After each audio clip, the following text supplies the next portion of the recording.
আসসালামু আলাইকুম দর্শক, সবাইকে শুভেচ্ছা। দর্শক, অলরেডি থাম্বনেল দিকে আপনারা বুঝতেই পারছেন আমি কী বোঝাতে চাচ্ছি। বঙ্গভবনের মতো একটা জায়গা যেখানে যাই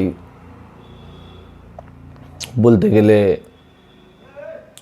খুব নিরাপত্তা ছাড়া বা কঠোর নিরাপত্তা ছাড়া, ভিআইপি লোক ছাড়া ওখানে কেউ প্রবেশ করতে পারে না।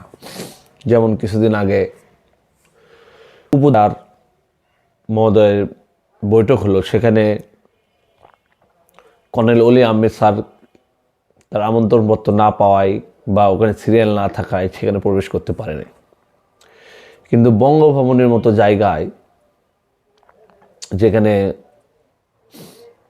প্রধান উপদেষ্টা রাষ্ট্রপতির আমন্ত্রণে যেখানে বিভিন্ন শ্রেণীর ভিআইপি লোকেরা গেছিল, সেখানে যে মির্জা আব্বাস সাহেব, বিএনপি নেতা মির্জা আব্বাস সাহেবের মোবাইল চুরি হয়ে গেছে।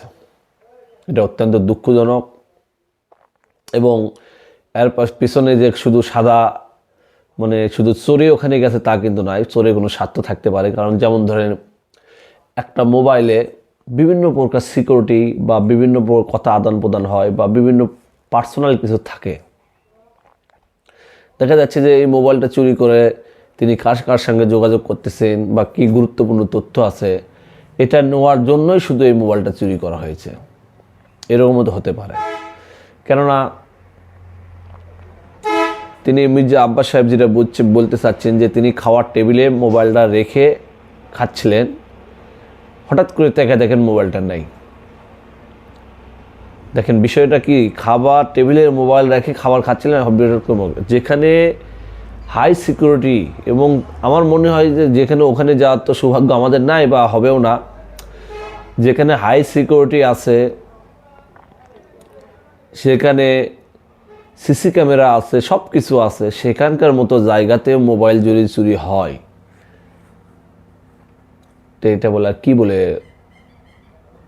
কি বলি আর কি হবে। এই মোবাইলটা কি আদৌ কি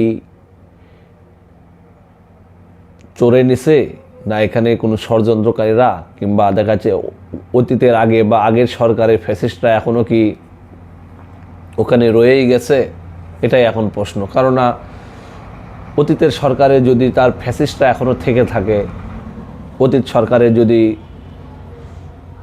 দোসররা ওখানে থেকে থাকে, তারা সবসময় চাইবে কোনো তথ্য যদি বিগত সরকারে কোনো উচ্চ পর্যায়ে কাউকে দেওয়া যায়, তাহলে তাদেরকে খুশি করার জন্য, বা কোনো দেখেন যে এটা তো মোবাইল, ওখানে কোনো কথোপকথন হচ্ছে, সেগুলোও যদি তারা প্রচার করে বা সেগুলোও তারা যদি উপর লেভেলে পৌঁছায় দেয়, এগুলো যদি উৎপাদে থাকে, সেটাও কিন্তু একটা ভাবার বিষয়।